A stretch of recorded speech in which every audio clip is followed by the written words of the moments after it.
চালের গুঁড়ো দিয়ে পাটিসাপটা পিঠে বানাতে খুবই অসুবিধা হয়, তাই আজ আমি আপনাদের একেবারে সহজভাবে পাটিসাপটা পিঠের রেসিপি বানানো দেখাবো। এইভাবে বানালে প্যানে বা কড়াইতে আটকে যাবে না, আর সমস্ত পিঠেগুলো একইভাবে হবে। নরম তুলতুলে এই পাটিসাপটা পিঠের রেসিপি শেষ পর্যন্ত দেখার জন্য আপনাদের কাছে অনুরোধ রইল। আশা করি আপনারাও নিজেরাই খুব সহজে বানিয়ে নিতে পারবেন। আর শীতকাল মানেই পিঠে পুলি, গুড় দিয়ে আমরা বিভিন্ন ধরনের পিঠের রেসিপি বানিয়ে থাকি।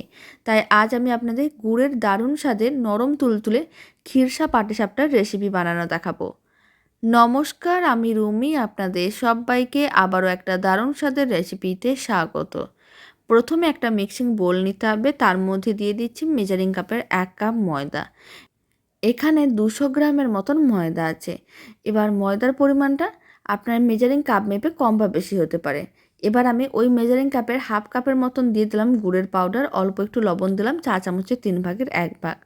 এখন দিয়ে দিতে হবে বেশ কিছুটা পরিমাণ জল, জলের জায়গায় দুধও দিতে পারেন। তারপর সমস্ত কিছু একসঙ্গে খুব ভালো করে মিশিয়ে নিতে হবে, আর একটা পাতলা ব্যাটার রেডি করতে হবে।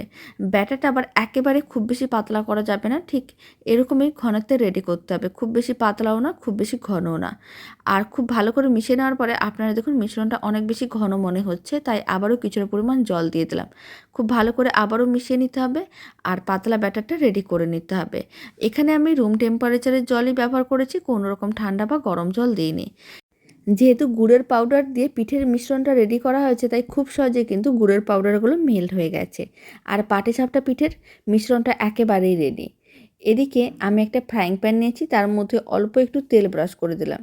খুব বেশি না, কয়েক ফোঁটা তেল নিতে হবে, আর খুব ভালো করে ব্রাশ করে নিতে হবে। যে মিশ্রণটা রেডি করেছি সেখান থেকে কিছুটা পরিমাণ মিশ্রণ তাওয়া বা ফ্রাইং প্যানের মধ্যে দিয়ে দিতে হবে, আর এইভাবে ভালো করে ছড়িয়ে নিতে হবে। ভালো করে ছড়িয়ে নেওয়ার পরে 1 মিনিট ফ্লেমটা মিডিয়ামে রেখেছিলাম। আপনারা দেখুন ওপরের অংশটা শুকনো ভাব চলে এসেছে। এখন কিছুটা পরিমাণ ক্ষীর নিয়েছি। এখানে আমি গুঁড়ো দুধ আর অল্প দুধ আর নিয়েছিলাম গুড়ের পাউডার, একসঙ্গে ভালো করে মিশিয়ে মিশ্রণটাকে নাড়াচাড়া করে ঘন করে নিতে হবে। তাহলেই ক্ষীরটা রেডি হয়ে যাবে। আর এইভাবে পিঠের একটা সাইডে দিয়ে ভালো করে ফোল্ড করে নিতে হবে। তাহলে পাটিসাপটা পিঠেগুলো ভেঙেও যাবে না, দেখতেও ভালো লাগবে, খেতেও ভালো লাগবে। বাকি সমস্ত পাটিসাপটা পিঠেগুলো একইভাবে রেডি করে নিতে হবে। সমস্ত গুড়ের ক্ষীরসা পাটিসাপটা একেবারেই রেডি। আর যা বানানো একেবারেই সহজ, কোনো রকম ঝামেলাও থাকে না। আপনারা চাইলে দোকান থেকে গুড়ের সন্দেশ কিনে এনেও এইভাবে পাটিসাপটা পিঠে বাড়িতে বানিয়ে দেখতে পারেন, খুব সহজেই বানিয়ে নিতে পারবেন। আর এই পাটিসাপটা পিঠের রেসিপিটা শেষ পর্যন্ত দেখার জন্য আপনাদের অসংখ্য ধন্যবাদ। তো চলুন, ভিডিওটা আমি এখানে শেষ করছি।